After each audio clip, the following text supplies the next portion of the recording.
guys, so I came across this article dissolving text effect, so I decided to recreate it.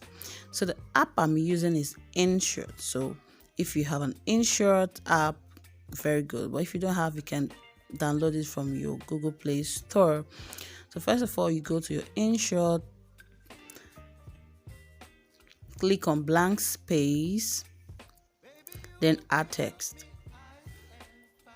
You can write whatever it is you want to write, but for me, I'm writing Victoria O'Dane. You adjust it to your preferred font and size, and after that you save it.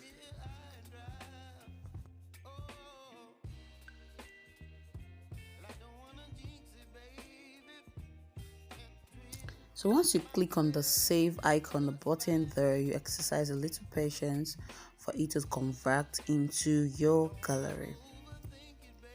Tick, tick, tick, it's done. And once that is done, you go over to your Inshot app again, click on new, then go to material.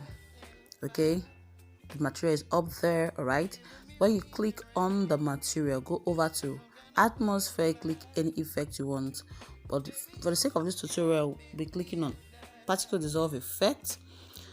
Once you're done with that, you adjust the length to the length you want. Then go over to PIP, click on the PIP button. It will take you to your phone gallery. Click on the video you just worked on. Okay, then you adjust it to the particle dissolving effects.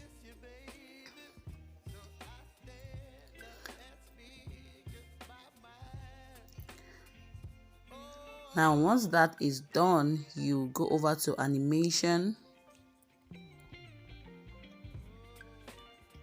then click on any of the animation you desire. Now look at the effects right now. So if you've learned one or two things from this video, give me a like and comment in the comment section. I'll be bringing these kind of videos once in a while on the channel. I'm going to see you all in my next video. Stay blessed and fantastic. Bye bye.